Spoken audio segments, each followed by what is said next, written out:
3 reasons for growth of exports in an economy. To answer this question, we need to know what is exporting.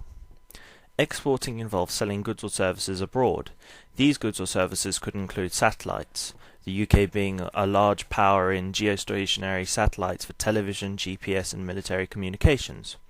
All these goods could be fuels, oils and substances.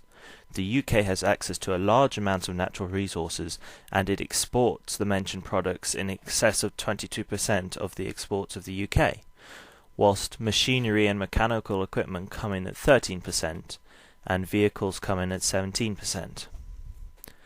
Other services could also include banking, financial and clerical, and maintenance.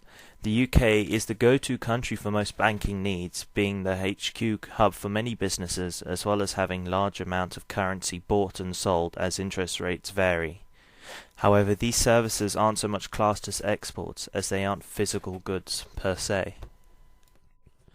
So why do we export, and why are exports growing in volume? As a company expands its level of production, either by opening larger manufacturing plants or simply selling abroad, thereby increasing sales, it reduces its per unit cost. The reason the costs go down are generally due to the following reasons: bulk buying and expansion. The raw materials can drastically reduce in cost due to cheaper shipping or reduced overall tax when you bulk buy, whereas expansion offers increased efficiency of production due to hiring specialized workers, increased space and machinery, meaning faster production as workers and materials don't backlog at machines and get in the way of other stages of production. Increased sales. As a business decreases its costs of production, it can lower its prices, and as a result, sales should increase unless it is a Veblen good. This increase in sales also results in lower unit costs, as the company can expand its production by bulk buying. A business can also increase sales by exporting, thus opening products to a larger consumer base. The result of increased sales was mentioned moments ago.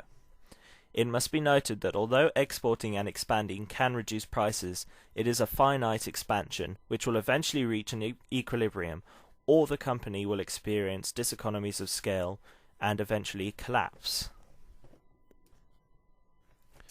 Barriers to entry. At this point I could speak about increased profits, however it was covered well enough in the previous explanations. As a company expands, it will begin to create barriers to entry in its market. This can be created from many factors, such as low production costs that other companies cannot match. As covered earlier, the per unit cost could be very low. Take Powerland for example. Buying in massive bulk means very low costs per unit. Or it could be due to branding, as any new companies are seen as inferior, such as Apple and Microsoft compared to Linux or Google OS. In the case of Apple and Microsoft, the brand is the design of the software as much as it is the lack of perfect knowledge. Many people won't try unknown software because they do not know how to use it. Other barriers to entry come from patents. Take Apple and its iPod Touch for example. There are almost no devices on the market that are similar to the iPod Touch. It offers the functionality of a music player with all the functionalities of the phone OS other than the phone itself. The reason there aren't other devices similar to this is because Apple has many patents out that stop other companies from creating similar products.